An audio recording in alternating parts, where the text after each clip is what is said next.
Day 35, going from Brown Gap, well, not quite, because the van couldn't get all the way up to the top of Brown Gap in the rain and the mud and the deep, thick, steep gravel. So they're going to hike up to Brown Gap and then walk from there south down to I-40 where the road crosses, or the trail crosses I-40. Are you guys happy? I am ecstatic. Back in our natural element. Just call us the salamanders, okay?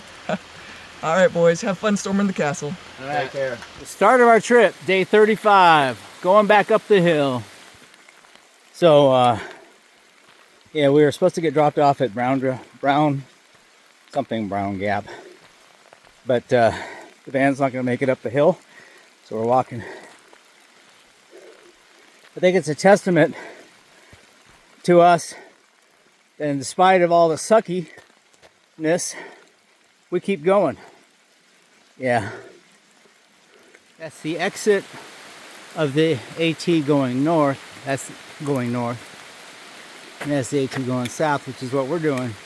We've been walking in a steady rainstorm. It's let up a little bit.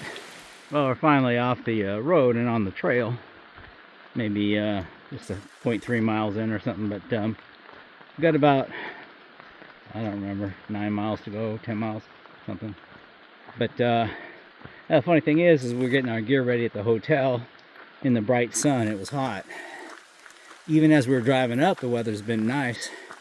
About a half mile before where the van stopped, there was a woman camping out, sitting in her lawn chair, reading a book. We parked the van, get ready to go, and it starts raining. So, and it's been raining since. Kind of story of our AT trip for a part of it. We had a lot of days of rain, man. Woo! Not complaining. Maybe I am.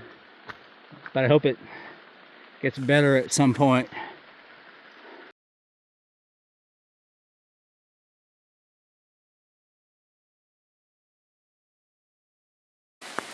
Well, we've come to a lake on the trail. I can't video too much because my phone's just going to get soaked, and that's not good. So, but this is a lot of the trail we've been walking on.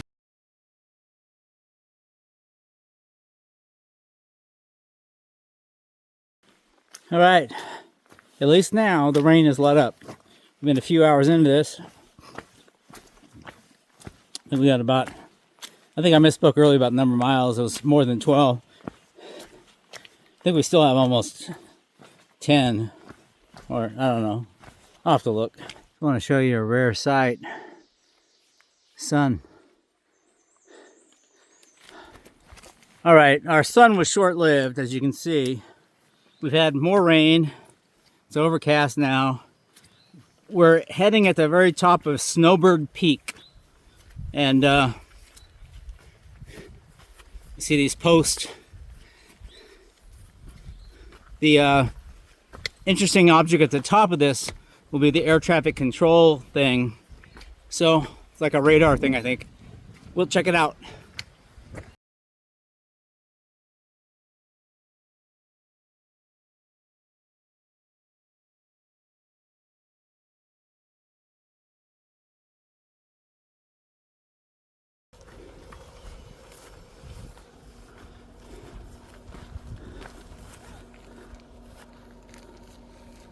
Cool.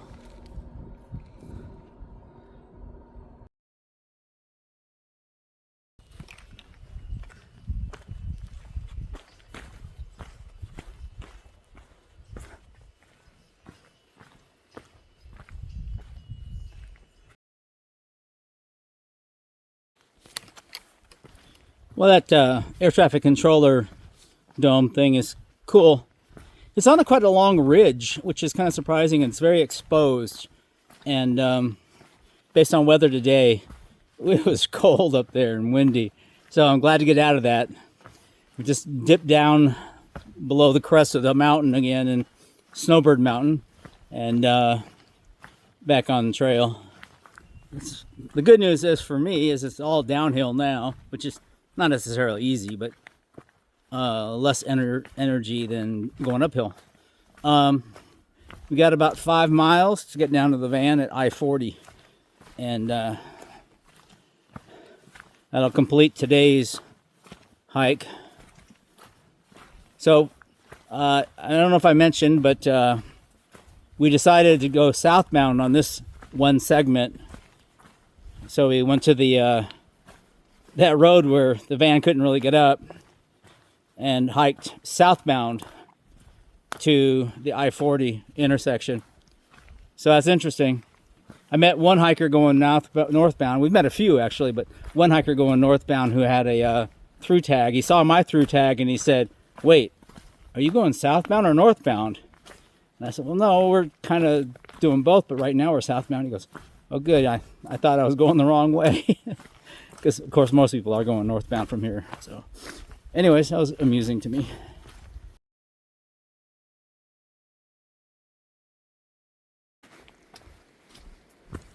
All right, a little over 3 miles to the bottom of this hill. We couldn't find a good place to eat lunch. It was cold and rainy, and there was no place to sit down. So I ended up eating lunch on the as I walked. I had a nice vegan cream cheese bagel made by Vanish, and some veggies, and a nice little baggie of cranberries and pepitas, which are pumpkin seeds. All right, so we're also trying to review the Durston Wapta, which is their new ultralight pack. It's frameless, designed to carry a little bit less weight than their Kakwas. Yeah, so today is the first day I've been using it. I'm using it basically as a slack pack, so I got about 7 pounds in there. Otherwise, it's got the same stuff I normally carry. It's got my water bottle, things clipped to it, my pack towel.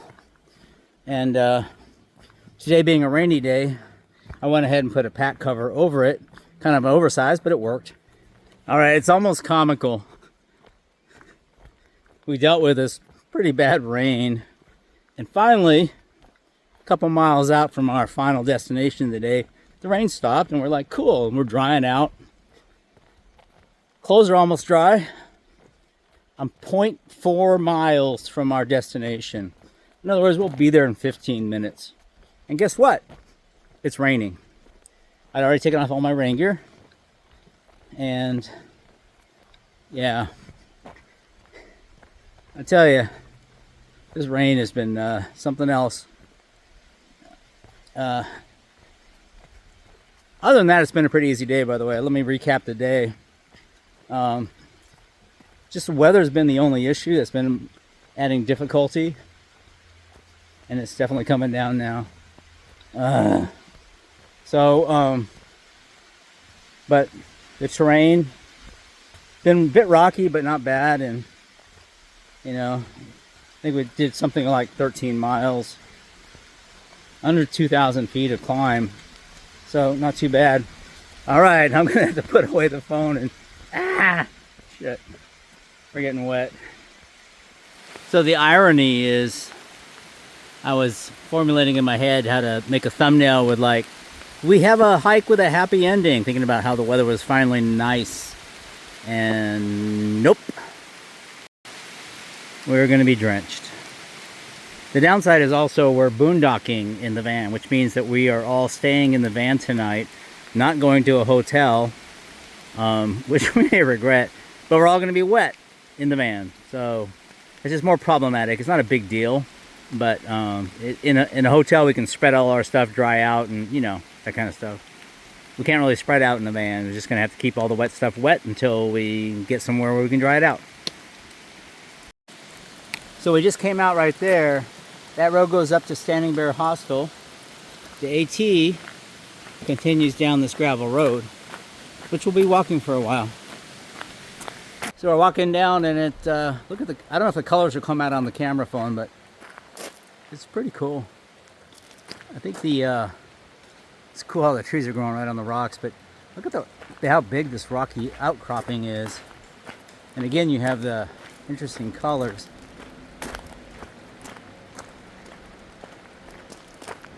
That is the exit to the AT, or I guess entrance, depending on which way you're going, right?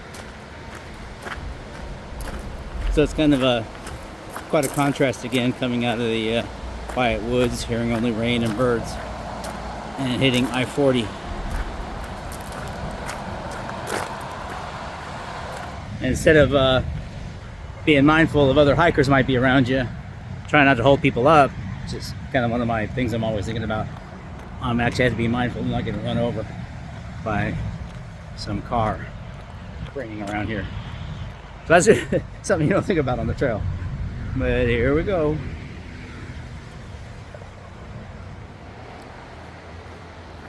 So, by the way, these are blazes. You can see them all along the bridge saying this is the way you go for the AT. You walk under I-40. And if you look, you'll see a blaze next to that East 40 sign. The next set of blazes on this sign. Again, I'm pretty sure the double blaze like that means go straight. And there's a little reminder on the wet asphalt AT. And then you got the two. Oh, I guess they are offset just barely. Okay, I missed that. Which means you turn left and go that way, and then it follows that. Does that all make sense? So the blaze on the guardrail says turn right. I think that means we go this way. There's a bunch of these.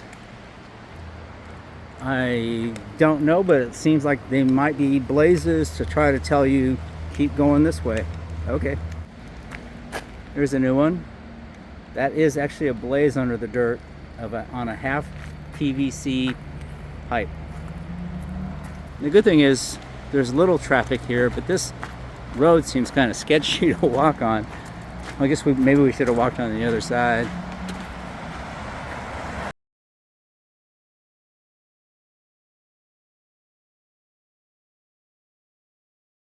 All right, still trying to figure out this thing. I see blazes on the far guardrail, which I guess means turn left. Who's that? Cool bridge. With blazes. Yay. Aw.